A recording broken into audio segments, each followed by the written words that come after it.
Good afternoon. Thank you for joining us. It is my privilege to introduce the crew of the final Space Shuttle mission, STS-135. To my left is Commander Chris Ferguson. Chris is a native of Philadelphia, Pennsylvania, and a retired captain in the U.S. Navy. He joined NASA in 1998 and has since served on 2 Space Shuttle missions. His first, he served as pilot on STS-115 in 2006, and next served as the commander of STS-126 in 2008. Since then, he has served as the Deputy Chief of the Astronaut Office before being assigned as commander for this mission last fall. He will lead this crew on their 12-day mission to the International Space Station. I'll now turn it over to Chris to introduce his crew. Thanks, Nicole. Good afternoon to everybody. This is a day filled with media.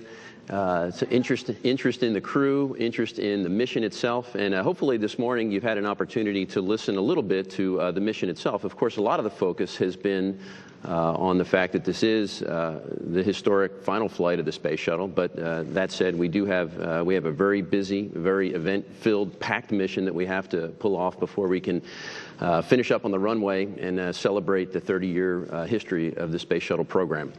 To my left is the crew, and I'm going to, before I introduce Doug, I'm going to gush on the crew a little bit. You know, this is the right crew for the right time. We've had only 9 months to train. We've had only 4 crew members to do it with. And in that short period of time, we've managed to have a lot of fun. We've managed to laugh. And we've managed to get an awful lot of work done. So what a great group of people. And it's been really my honor and pleasure to work with them. And it's going to be absolutely a joy to fly with them here in a short week or so. To my left is the pilot, Doug Hurley. Doug is going to keep me out of trouble, hopefully. He's going to keep a good eye on me, make sure that I do what I'm supposed to do when I'm supposed to do it. Above all, put the landing gear down at the very end of the mission. He comes from upstate New York. He is a active duty colonel in the Marine Corps and a Hornet pilot. He's a veteran of a single space shuttle flight, STS-127, which flew a couple of years ago. Doug.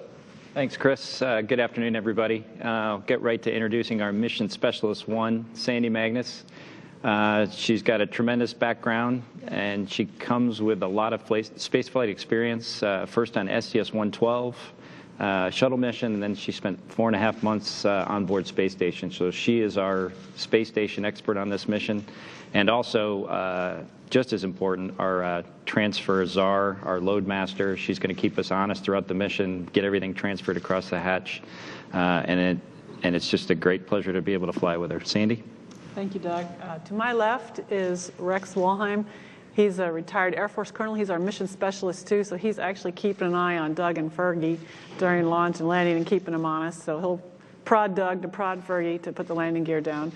And Rex has been on he's a veteran of 2 space flights, lots of EVA time. He's actually our EVA expert, and he will be the one running the EVA that Mike and Ron will be doing for us. Rex is very detailed-oriented. He's backing me up on the loadmaster, and he's been just fantastic to work with, and it's been a lot of fun. We're classmates, too, so it makes it even extra special.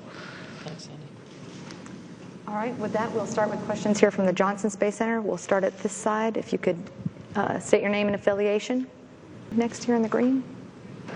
Gerhard Daum with the German Space Agency and Space Expo Association. Question for Rex. Could you explain a little bit your role as an IVA for the spacewalk? Sure.